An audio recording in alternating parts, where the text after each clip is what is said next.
at LaGuardia, but I wasn't sure that it really did. And I think the number of you that are here today is really bears witness to her work. And I never want to forget Professor Chafee, because he's always there, sometimes in the background, sometimes less so in the background, giving his support and his expertise. An honors program is an important opportunity for students at any college, but I think especially at a community college. So many people out there think that students who come to a community college simply come because there's no place else for them to go, that they don't have the requisite skills or the ambition or the motivation or anything else. Well, that's true anywhere. That's even true at Harvard, believe it or not. But it's certainly not true of all of our students. I don't even think it's true of most of our students. And certainly each of you here is an exemplar of something that suggests a far greater aspiration. So Dr. Chafee mentioned two Marx. Yes, religion is the opiate of the people. It's why it's so easy to fall asleep in church, I think. And yes, Nietzsche, God is dead. Okay. But I like them, and I like other people too. So number one, Camus. Camus probably is my single most favorite philosopher. Simply, if he had written nothing other than the myth of Sisyphus, I would have liked him. Well, Camus says, you all studied Camus? Yes. Okay, those of you who are shaking, no. Who's Camus? I thought it was pronounced Camus. No. Among other things, Camus says the single most important philosophical question for contemporary men and women is the question of suicide. And by that he simply means, if life is indeed meaningless, if life is essentially pain, physical, emotional, psychic, if we're all going to die alone, why prolong agony? Kill yourself now, right? But, and this is what's interesting about Camus, if, he doesn't say, you know, don't kill yourself. He says, if you decide not to commit suicide, then you have an obligation to make meaning in your life, right? And that's a very important concept, I think, because it's difficult to know exactly what life means. So we make meaning, we give meaning to our lives. Now, hold that thought, and then think of a wacky kind of philosopher, a poet, William Butler Yeats, who in one of his crazy ramblings, prose ramblings, somewhere said, when he was contemplating the question of what is a human being's obligation? And he said this, he said, of all things not impossible, the most difficult. Right? So think of that, of all things not impossible, the most difficult. What each of you has embarked upon and successfully completed, at least within this context, the academic context, is the most difficult. Every one of you is smart goes without saying, right? Yes. You don't have to respond to that. You just said we didn't have to. You could have all taken the easy way out. Not taken honors classes. You could have gotten your A's, I assume, right? And you know what? To be honestly truthful about it, I'm not sure what material benefits accrue from taking honors courses. Because if you get an A in your honors course, it's still an A, right? Did you get an extra credit for it? No. You worked for it. But you do gain other things. What are you making fun of?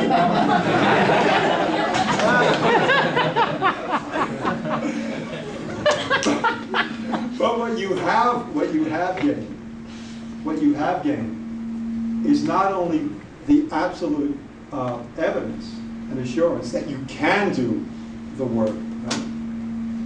You have challenged yourself in a way that you didn't have to. You have made meaning of a different kind. And you have benefited from working in this program and taking these courses in ways that will become more and more evident to you as you move forward. So you should be all proud of yourselves. Don't get too proud. There's always tomorrow, right? But you feel good about yourselves, feel proud about yourselves, and remember, taking the easy way is easy. Constantly challenge yourselves. Don't be afraid of failing. Failing is ridiculous, you know. Really, it is. So you fail. So what does that mean? It means nothing, right? You can't even define failure. Failure simply means, for many of us, oh, I wanted to hit 350 in the major leagues, and I could only hit 260 in some sandlot softball game, right? So what, did I fail because I didn't make the major leagues? Oh, am I dreaming again, John? Okay. No, I did the best I could do, right? But in terms of our lives and our academic work, never be afraid to take on a new challenge. You'll figure it out. You'll figure it out. And if it doesn't turn out the way you wanted, that's okay. You'll put that in your pocket for the next time, all right? Always take the challenge. It'll make life more fun. It'll make it more rewarding, not only for you, but for your families, for your friends, and for your society, okay? So congratulations, that's enough. Drink and whatever you're doing here. Eat. Did they get to bust the balloons? Okay. And bust the balloons, okay? So thank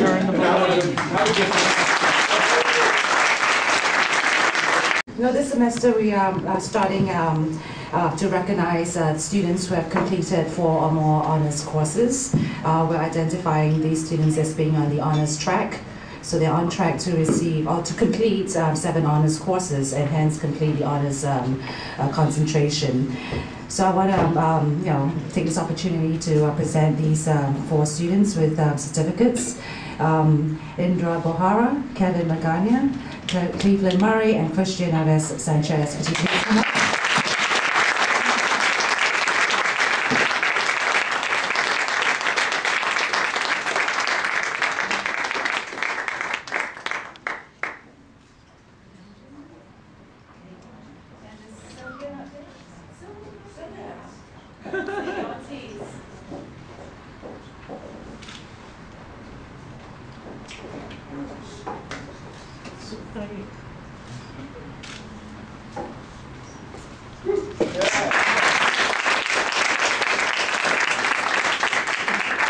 A priority, and I really want to I'll give you kudos for that.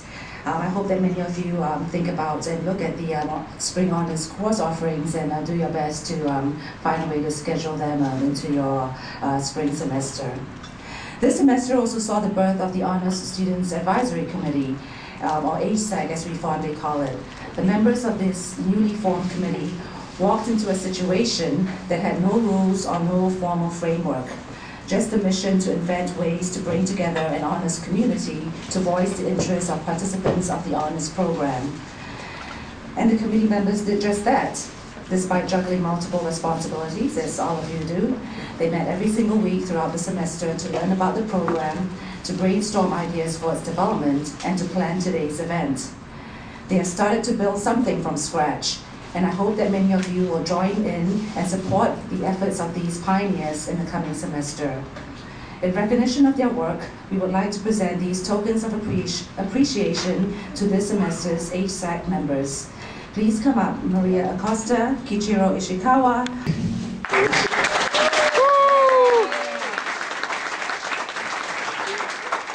She's been the person behind the honors program, so that's for you. I hope you liked it, and you're welcome. She's been with Dr. Cole, the 2 individuals that have been making the honors program be the success it is today. So, let's say thank you. Bravo!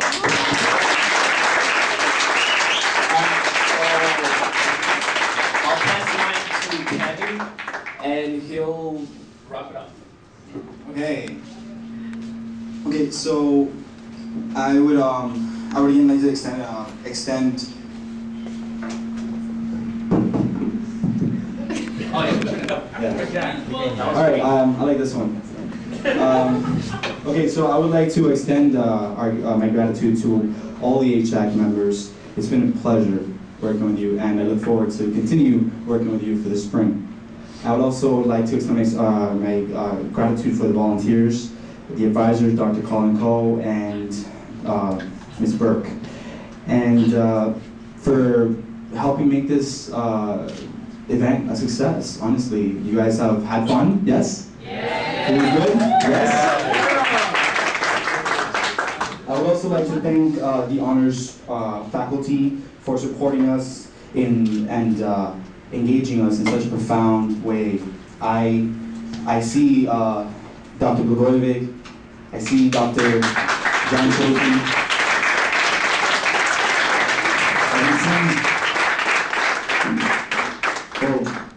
I saw Professor Silverman. Yes. I see Professor Bloomberg, and I also see Dr. Coe. And strong women? Strong wills. I deeply want to express my gratitude for them because they've changed my life in such an extent. I would never imagine that I would be here without them. And the topic at hand that I wanted to go over is, well, we're honor students. I want to encourage everyone here to keep taking honors courses whenever possible. Like you heard from President Kotopis, it's not the easy road to take honors courses. It takes much motivation, it takes much skill and desire and will. And I'm happy to be in front of you and have this opportunity to speak to the LaGuardia's highest achievers. Also, I would like to encourage everyone to keep this unquenched thirst for knowledge, to keep that pursuit alive, to keep it while you go into 2011, to keep it while we go into our break, and to meditate and to think about exactly what you're going to do in 2011, reflect on the good and the bad of 2010, and moreover, just to spread what you've learned here. Spread it to other students who you know are capable of being in the honors program, and yet they're not, since there's just fear of taking honors program classes, this terror. I would also like to say that we here, as a group of honors students, we've embodied the basic rule, and that is that where there's a will, there's a way, and everybody here has that will. I'm so happy to stand before you knowing this. I would also like to go into the terror, the fear that I just spoke of. I had a conversation with my fellows Diana, Robert, and Dr. Cole, and we spoke about the fear that comes out from taking an honors program course. And it's almost a terror. It's the fear of the unknown. You don't know what you're going to have. You don't know what you're going into. You don't know what it's going to demand of you. And to many, this is a deterrence. To many, this hinders their chances or their capabilities of actually inputting that course code that says honors next to it. I would also like to point out to a perfect example of somebody who has gone above and beyond and really can do it. Jaime Alvarado. He's an ASAP student. Before the semester started, he came to me and he said, well, should I take this course? Should I take this English literature course? And I knew him from before. I knew him since the days when we attended the Political Arena Club. And I knew his passion for discussing and engaging and studying issues that shape the world. And I knew from the start that he would do excellent because he had that will, he had that motivation, he had that drive that all of us have, that everyone in here has. And I knew he can do it. And lo and behold, Mr. Jaime turned out to be one of the best students in the class.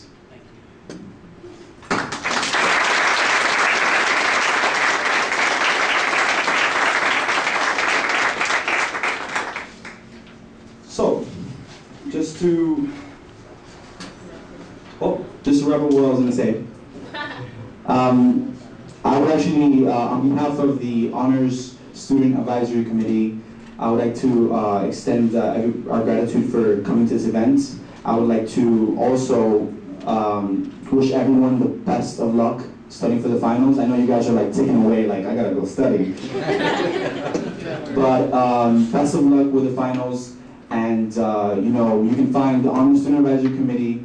We're actually gonna move to the B building soon. I don't know, where you can find any of the PTK students. And you guys, many of you have already engaged with us, but I hope that I get the chance to work with everyone here in the future, in a project, in an endeavor, and whatever it may be, I wish the best for everyone here. Thank you.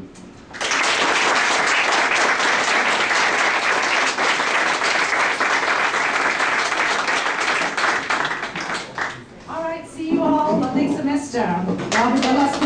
Have a great day studying and good luck with your exams. Bye.